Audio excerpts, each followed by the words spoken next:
Okay, party people in the house, you're about to witness something you've never witnessed before.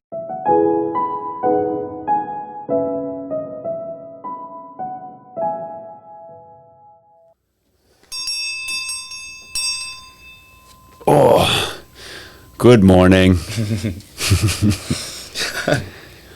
We're here on Tad Talks, and we're here with Tony Wilkins. How's it going, Tony? How's it going, Tad? How you feeling today? I'm feeling pretty good. Yeah? Feeling pretty great. Just got finished stretching. That's nice. No. I came in jeans. I came ill prepared. It's good. Are they flexible jeans? They actually are. They Yeah. actually are, yeah. That's good. You know what, man? If we're doing it, we're doing it, right? Yeah. Is that a position? You just gotta move your microphone. Got it. You move the whole thing too if you want. I think we're gonna be all right. I'm gonna just do a quick stretch real quick. There you go. Just doing one now. That's nice. That's a good one, right? That's really good. That's that lower back. What'd you do this morning? Man, I'm bad at this, aren't I? I gymmed it up. And ate some breakfast. Yeah? One of my favorite sandwiches, man. It's a hard-boiled egg, and it's tomato and mayonnaise, and that's it. And it's delicious. And I stand by it. That's good. It is good. What'd you do at the gym? What kind of workout did you do? I did shoulders and a little bit of arms and a little bit of legs. I just tried to move around a little bit. Nice. Just try to get my body going. Yeah, I used to do other stuff when I was younger, but getting up there, man. Yeah. Getting up there. Don't want to hurt myself. What's different from what you do now versus what you did when you were younger? I wanted to look cool. I wanted to be a strong guy, and now I want to feel good. I want to wake up and have a good mood. I want to not be depressed all the time. But other than that, yeah, we all just want to look good naked a little bit too. Yeah. Beach season's coming up. Can you show me your muscles? Yeah, man. Oh. Oh, I came in with a pump too, and my tightest arms on any of my t-shirts. Come on now. Yeah, I just figured I'd wear a longer shirt so my back fat didn't show all out, you know what I'm saying? Yeah, that's nice. Yeah, just trying to think of aesthetics here for the video. That's good. But So you are a musician, Tony. I'm a musician. Wait, let's backtrack. All right. You don't gym. I don't gym. Let's talk about that a little bit. I used to. I went through phases when I was younger where I would go to the gym. We had a gym at my school. Right. I had a gym class as part of one of my PE classes. We'd go to gym, both middle school and high school. Just get pumps in, you know. I really liked the bar that you pull down, you know. Oh yeah, the lat pull down. Yeah, work on the shoulders, work on the biceps and the triceps and stuff like that, some chest. You know what I'm saying? Yeah. But I don't know. I need to get more into the yoga. I just remember the last time we talked about the gym, I felt like you had you just didn't dig on it. Yeah. I'm not motivated to go to a place to do that. I like to stretch and do push-ups in the comfort of my own home. Yeah. The camaraderie of it in the gym is what is a nice thing. Even when you don't talk to anybody, I keep my earphones in and I don't say a word to anybody. I don't make eye contact either because I'm afraid that they'll say something. But just being around other people doing the same thing that all woke up to do the same thing. I'm a little nervous right now. Can you tell that? Hell no. Dude, it's just weird having the camera on me and knowing that it's a thing. Can you bring the mic closer to your face? I can. I'm sorry about that. I was trying to lean back. But yeah, it's the same thing when I'm on stage. Sometimes I'll be there and I'll be talking really fast and trying to have a really good time, and then I feel this anxiety, right? And I'll bring my drink up and I'll be yeah, thanks everybody. And then my hand's just shaking. Cheers to those who have tea. Oh my God, it's good tea, man. How would you pronounce this? Ball.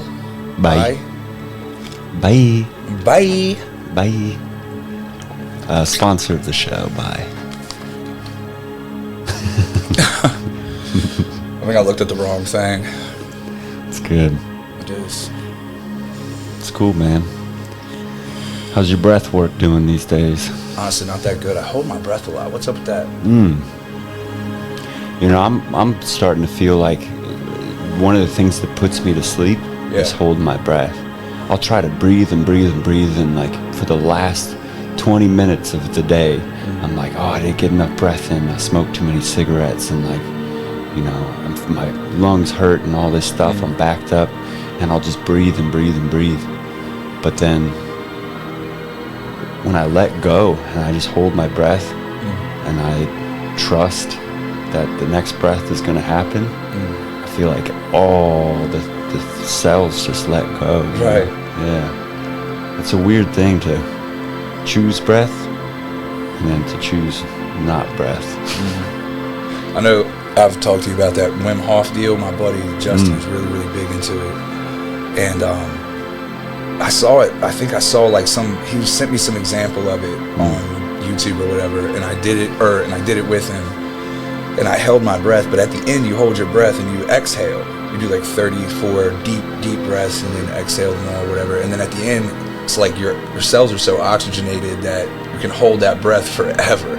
Like I held it for I think 2 minutes the first time, and I smoked cigarettes and don't do any cardio and anything. I'm breathing hard right now just talking.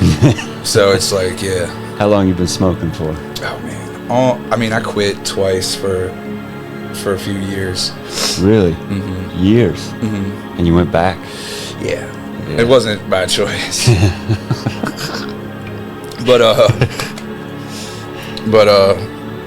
yeah, I since I was like 12, dude. Wow. Mom's Benson and Hedges, bro. Wow. That's yummy. I knew I struck something in you right there. You look. Only time he's looked up is when we mentioned Benson and Hedges. Benson and Hedges. Do they exist anymore? There we go. Yeah. Right. I gotta quit that. I think the only reason that I'm like not struggling as much is because I sing so often and so frequently. I take deep breaths and I work on holding my breath or holding your breath for a certain part to make sure you get out every line that you need to in a song. Are you phlegmy? No. I was earlier this year, man, at the beginning of the year, but I think that had more to do with sinuses that I don't get sinuses usually, but this year I thought I was like dying. I was like, this is what you guys are talking about? This is terrible. I'm making fun of all my friends, calling them nerds my whole life. I'm like, nerds, you have sinuses. And I've got it so bad, I get it like terrible, like in December and January now, apparently. Wow. Yeah. My partner was showing me some stuff where like you take your thumb and push up and then push out. Oh, yeah. And like you do a little like look up and look down and just like really massage the sinus area and like give it some gravity to work with. Right. And apparently that helps. You got me doing the, because I always do this anyways. It's like a natural tick that I have, like when I'm like nervous, I'll sit there and rub my arm or my shoulder. But you were telling me about lymph nodes and like, I mean, I knew how important those are, but I like honestly didn't really know where they were in my body, which is kind of embarrassing now that I'm thinking about it, saying it out loud. I'm like, oh shit. But man, I have like this rapid tension gun and bro, I hit it in the mornings. I feel amazing. Where do you carry your stress? Shoulders, my up here. Up there? Yeah, my traps probably. Yeah. What do you do to like alleviate that? The rapid tension gun is really all I got right now that does that. But I stretch before I work out big time. But honestly, when I work out and I hurt my muscles and I'm more tight, I'm less tight later. Like because I stretch it out before and I stretch it out after. So it's like it's funny because I'll go and just run around all day doing all kinds of stuff, and it's like I'm thinking I'm pretty good, right? And I'm so tense and so tight, and there's nothing that alleviates it. But yeah, no, exercising has been nice. That's nice. Music, Tone. Music. What about it, buddy? What got you into it? My mom got me into it. My whole family got me into it. Really, my uncle plays, my cousin plays, my mother's. She played for a long time. But yeah, pretty much everybody in my family picked up an instrument at some point. But I'm the only one that is crazy and thinks that, like, you know, just keeps pushing it. Yeah. What's the dream look like? Like, what? I just want to continue to do it and be able to do it at a higher level, you know. Honestly, we were talking about it on the way, and man, it'd be a beautiful thing just to book festivals, just to book a bunch of stuff for, you know, where you still have time for your life. You know, my son's about to go to college, so it's like I think about that and how it's not really like conducive to like go crazy, like running on tours and stuff like that, but to just build up a repertoire of music that I can move around with. That'd be nice. Hell yeah. How many songs have you written? Like a lot. I don't know. I think it's over 50 right now that I like, that are solid, but there's a lot that I don't even play anymore. There's a lot that I don't ever add to my list of songs, and I just pick them up one day and I forgot that I wrote it. I'm doing it a lot these days, actually, coming in here with you and working on your album. It's reminding me of a lot of old stuff. We actually jumped on one of them. Yeah, a couple of them. Yeah, it's fun. Yeah. But yeah, a lot of songs. But you keep all your songs up here. Yeah. That's wild. Yeah, you're the first person to make me write them down the other day. That was stressful, trying to remember them that way. To like actually see them on paper, that doesn't work as well for me. Wow. It was harder to read it than it was just to go through it like twice or 3 times in my head. But it's not like a Jay-Z thing, you know what I'm saying? Like if you've seen like, what is it, like the Black album they did, like the video for it or whatever, the movie, and he just walks in and just on Timberland's Dirt Off Your Shoulders, right? That was awesome. That was pretty great. But yeah, it's nothing like that. It's just I remember that way because I play so frequently. It's just, I tell my son, you have to be like a certain kind of psychopath to learn so much music, and it's that way with every musician I know. They're just a little bit, just constantly doing it, constantly moving towards the same thing, or being able to play the same thing over and over again. Like, how many people have you been in a relationship with that just couldn't stand your music after a little while? Is what it feels like, right? That's how I feel. Everyone who is with me just hates it. Can't stand me. My voice is so like raspy, and it can get aggressive and irritating. I get irritated by it. With the project we're working on. Yeah, there's a lot of listening back tos and the mixes, and the way that we're going about doing it it's been cool, but it's definitely leaves you like wanting to just write new music. You know what I mean? Like just after you hear it so many times, you're like, man, something new. I got other ideas. But do you remember the first music performance or like song you heard or something like that made you just like, oh man, gaga? Probably at my house, man. Probably from my mom used to have a lot of live musicians. Like all of her friends were musicians, and there'd be like 3 acoustic guitars. We had these big speakers next to the couches. It was pretty cool.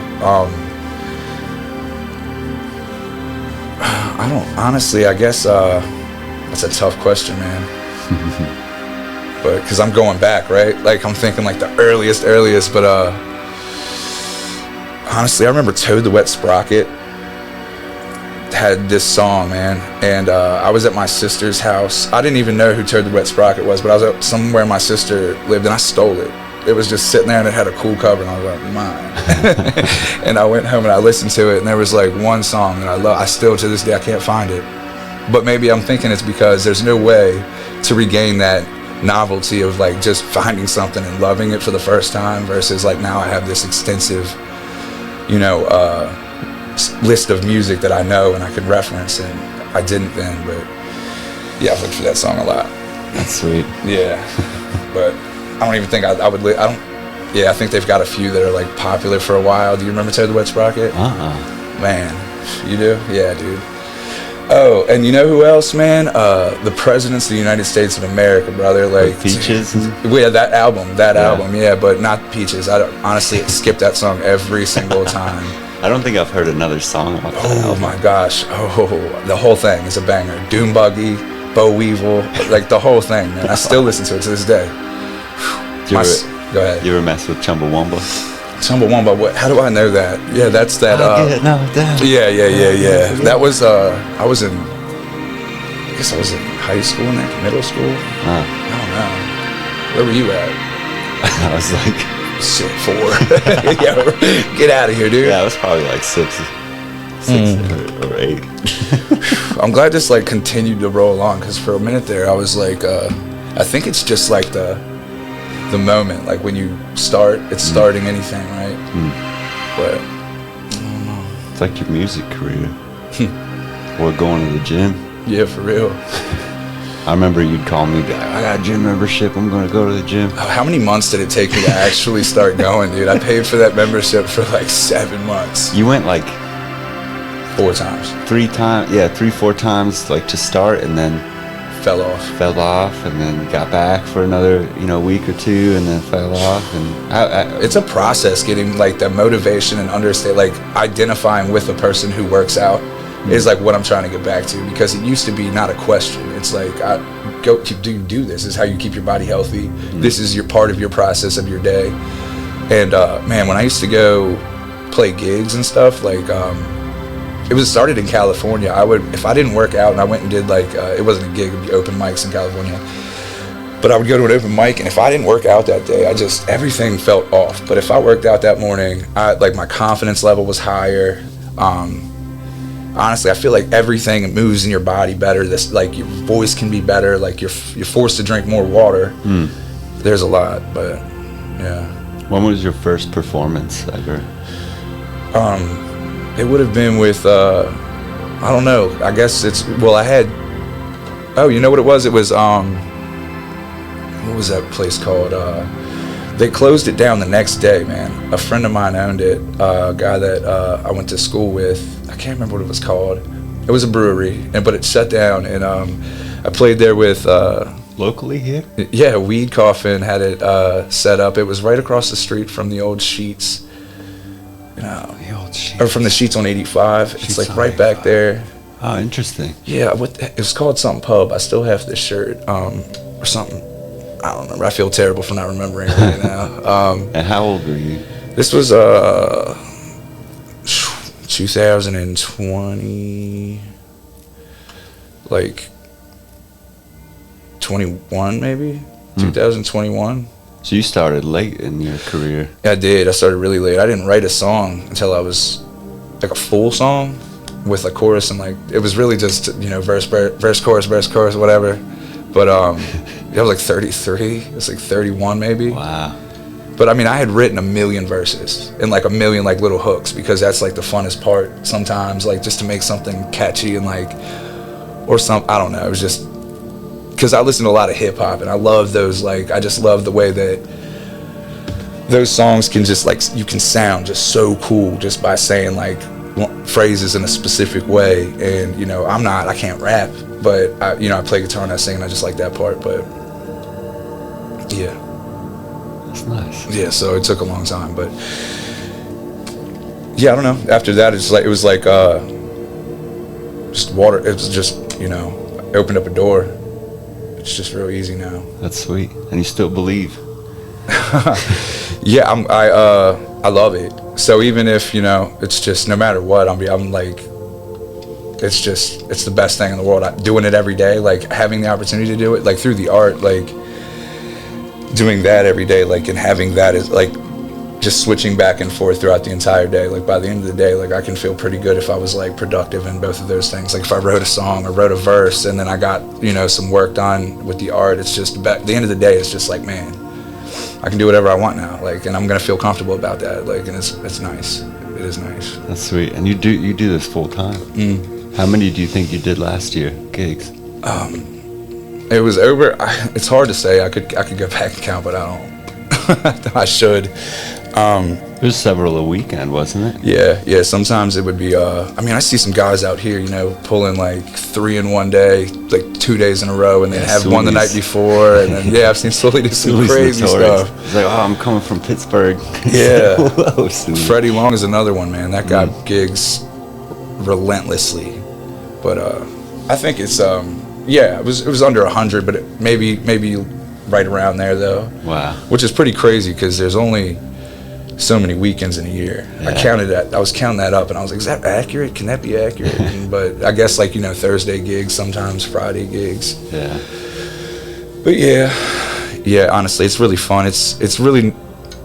It can get monotonous to do play like places that want a lot of covers. that want to, you know, just to make it a job. Anything you monetize seems to be like, you could not want to do it. I would have thought there's never going to be a day that I'd be like, man, I don't want to play music. Like, I've never ever canceled a gig, and I probably never will if I can help it. Yeah, I did one and I couldn't even sing. I had lost my voice. Me and Brady played like 5 gigs that weekend, just back, and we just shared our gigs and just kept going. Wow. By the end, I had my own and he had his own, so I was by myself with a friend of mine, and she had to pick up like the last 45 minutes because it just got to a point where I was like, wow, wow. I started drinking a lot more water after that weekend. Trials and errors. You know what I mean? Yeah. It was like an epiphany when I found out that you had to drink, like, or if you drank a large amount of water, like if you went up to like a gallon or whatever, you could feel great. But water and breath. Water and breath. All you have to do is breathe and drink water. Isn't that crazy? Be healthy. Yeah. Just move around a little bit. Put some fruit in your body. Yeah. Can you hear yourself? No. I can't either. My idea was, this is all over at the end, and then we just take the first half of the audio and throw it in, and no one will know that. So let's just keep going. Just sit here. Because we could take a break and fix it, and Let's take a quick breather. Put a commercial It's not in. my show, but I just want to check. Yeah, let's take a breather. This would be a good time for a commercial break. It would be. That was I had that idea in my head, and I was like, wait, exactly like how I played it.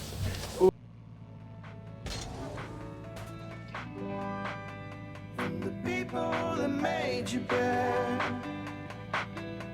made you bad.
Question, Tad.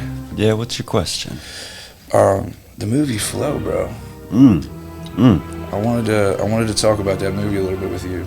Yeah, on HBO. Yeah.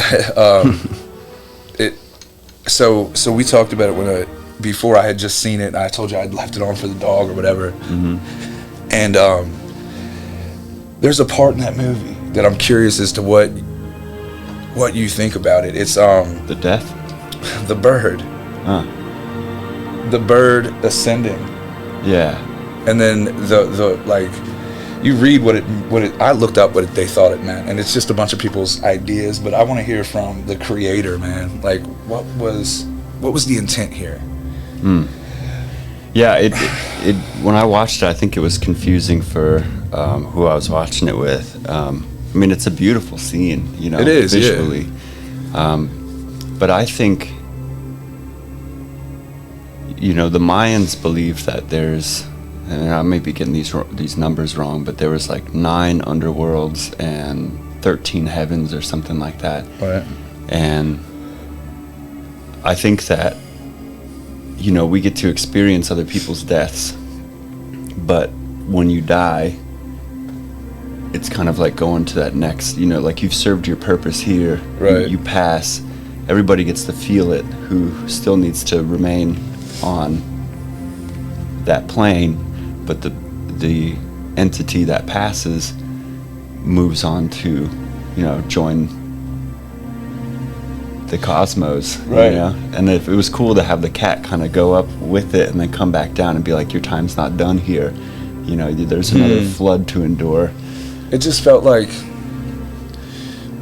I felt very critical of that scene. I loved it, but I just wanted to understand on a different. It was the one part of the movie that threw me for a loop because everything else was so straightforward. But I loved the fact that it's there because look at us right now talking about it. Yeah, right? it was interesting. It's a beautiful thing to do in a movie. It's like I don't know. I just thought it was interesting, and I really wanted to know what you thought about that because. Yeah, what are your thoughts? What the hell? I don't understand it. So it's like, I mean, I do. I see that it can mean ascension, but I was like, this seems like some alien abduction, like, or not even just the way that you could see where it was the pillar or the mountaintop or whatever. You could see a design in it, right? Like it looked like it was almost, I don't know. It looks ancient. Right, like I don't know what that means, but I watch a lot of weird stuff on my social media feed. Have you died before? Yeah.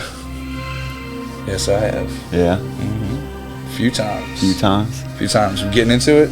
Yeah. Yeah, I'm a recovering heroin addict,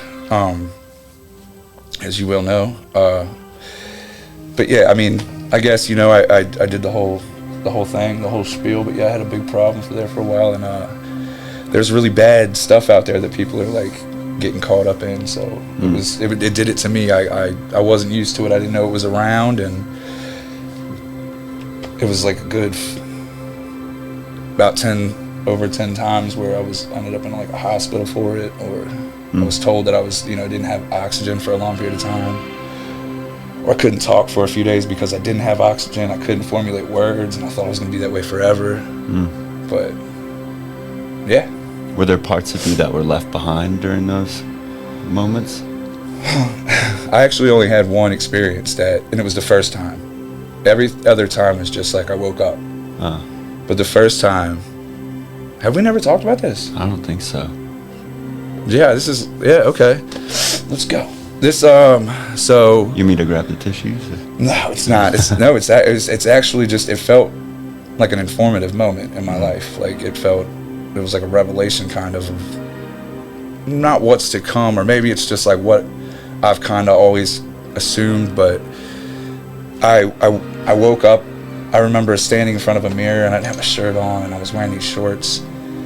And I was just looking at myself in the mirror. It was like a full-length mirror. And then next thing I know, it's daytime, and there's people standing above me, and they're talking, and they say, they're saying all this stuff about where I'm from. And I'm like, how did I get there? And then I'm like, not me, though. And I look over, and I see a belt buckle. And I know it was a belt buckle now, but I didn't understand. I was like, what is that? But I wasn't scared. I was chilling. I was observing. It was like, what is this? Like, where am I? And then I just started to like, I guess the next thing I knew, this EMT was giving me a knuckle rub. She said, don't do that. And they picked me up and stood me up. And I saw myself in the mirror, and I realized I was me. And it was like, I always equated it to, have you seen Face Off? I don't think, no. Oh my goodness, man, the references are, that's how I feel. This is why I feel old around you, bro. But, anyways, hopefully your viewers will understand this, but there's a scene when they switch faces, Nicolas Cage and John Travolta, and when, you know, John Travolta's character sees that he's Nicolas Cage, it's this guy that killed his daughter, he freaks out and just sees like what the hell's going on. It felt like a moment like, oh my god, and it sucked because I was happy being like this thing that didn't understand and was kind of happy, but I thought that was the craziest. That was the closest I felt to being my spirit. You know what I mean? Like I was my spirit for a minute. I just didn't understand life anymore. And then I guess it came back. How old were you? I guess 20s, early 20s, late 20s, mid 20s. Well, it would have had to been like 20s, 26. There wasn't a lot of time in the 25 yet. Wow. Yeah. Because before that, I mean, I'm telling you, the fentanyl thing, man, before that, it really wasn't as prevalent that people were falling out like this. It was happening. And people, you know, died from stuff like that, like all those hard drugs. It's terrible drugs, but that other shit got introduced, and it just, you know, doesn't even look fun. It doesn't, never even, you know. Yeah. It's amazing that at any point you can think stuff like that is fun. Have you lost people? Yeah, Yeah. several. Yeah. A lot of people I went to school with. There's only a few of us left, actually. There's like a group of us. There were so many. And like, it's actually a beautiful thing, man, because the friends of mine that when we made it out, and they're just like the biggest people, like the biggest spirits. They have the most beautiful families. They have, you know, successful careers, where they want it, how they want it. It's beautiful. Just to see people step out of that and be like, dude, I remember when you were smoking crack in your mom's basement, bro. It's, I always say that to a buddy of mine. He's doing fantastic. Yeah, but it's a funny thing. Yeah, I feel that way. I lost, you know, a very, very close friend of mine to fentanyl. Right. And man, we talk about making music and working together, and he would write raps and just like, I mean, it was our dream come true. Right. And then when he passed, I feel like I took it with me, you know, of like all that power and all that energy we had of like, let's make this thing work. I carry that every day, you know. That's beautiful that you did that with it. How old was he? He must have been no, he was probably late 20s, maybe Right. 28, 29. Right. Whatever classic age that is, you know. 27. 27, 27, yeah. yeah. Yeah, might have been 27. I think it's like, yeah, that was like a thought in a lot of people's heads that I knew, was that 27, man. Like everybody that I knew that played music or anything like that and did drugs or whatever, like, I'm not gonna make it. It was like an excuse to not be successful at music, not yeah. try at all, never write a song, never practice, don't know where my guitar is. Terrible, but yeah, no, it's way better these days, you know what I mean? I can't even, honestly, I don't really even like being around people that can do it and can like party, like, you know what I'm saying, do like whatever recreational drugs, like I find it, like I honestly, a lot of times I don't even know what's happening. I've been places where people will be having this kind of fun and I'll hear about it the next day. I'm like, where was I this entire time when people were doing these hard drugs? I never even saw it because I'm just not even, it's nice to not be, you know, looking for anything like that. Yeah. Looking for like an escape, you know? Passion, baby. Oof. They never talk about passion. I feel like it changed my life, dude. It's like getting into art and getting into music full time. And it's like the biggest stressor too. There is no like certainty at you know what I mean, as there is in like a 9 to 5 where you're gonna be getting your paycheck at the end of the week and all that. There's no security in it, but there's security and peace and like the fact that you know your time is yours and you can be productive with it the way that you want to be with it. I love that. I really love it. I think it changed my life. From the point when I started it, it was like that. I don't know, that empty space wasn't as deep.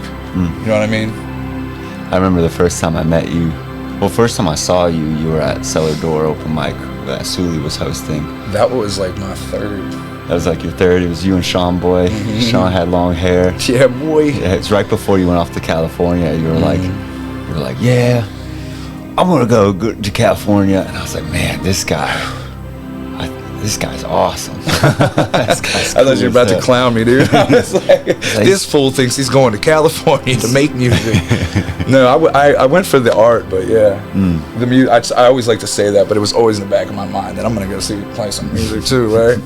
But then, like, you know, several months passed and I saw you back at, you know, in Frederick at somewhere, and I was like, man, this guy's been touched by the light, man, you know? I appreciate you saying that. Yeah. You seen the darkness, you know, and you just were like, you know what, I'm gonna make this light so big, you know, try to extinguish all the darkness around. A lot of times when you doubt, I feel, like, it's a waste of time, man. It's a waste of time. Just do it. Like today, like, let's go do some yoga. Yeah. and have like a little, you know, have a powwow. I'm like, I don't know, I almost canceled on you. I was thinking, I was making up excuses, and one almost came up, and I was like, oh. But no, it's just doing stuff like this and jumping out there, man. It's always fun. You never know what you're gonna get. It's like a box of chocolates, bro. Can you open up this A Light in the Attic, Shel Silverstein book, just any page, and just read us whatever comes up? I will. And we'll conclude the episode. I like it. But do it with a dry mouth. I'm just gonna read what I just opened to. Yeah. Mr. Smed. Oh man. I would pick something like this. Mr. Smeds and Mr. Smeds and Mr. Spats. Mr. Spats had 21 hats, and none of them were the same. And Mr. Smeds had 21 heads, and only one hat to his name. Now when Mr. Speds met Mr. Spats, they talked of the buying and selling of hats, and Mr. Spats bought Mr. Smeds' hat. Did you ever hear anything crazier than that? That was beautiful. I'm out of... Dude, I was shaking earlier, dude. Reading in public. I couldn't have opened it to this one. Snake problem. It's not that I don't care for snakes, but what do you do when a 24-foot python says... That's it. That's the end of the story, I think. Yeah, that's it. There's the next one's the bear. It's beautiful. It is. Well, Tony, thank you for coming on the show. You're my dear friend. This was very special. And thanks for sharing your story. Thanks for having me, man. Yeah, man. It's good. I love you, buddy. Love you too, man. It's a good way to start the morning. It really is. It's not a bad way. Go get some lunch. This is Colin Schultzberger. He's been providing the ambiance. He is for hire for any yoga studio. He makes real beautiful music. He runs Treetop Studios. He's done so much for the community, and we're just so thankful that he was here. Thank you very much. And that's that.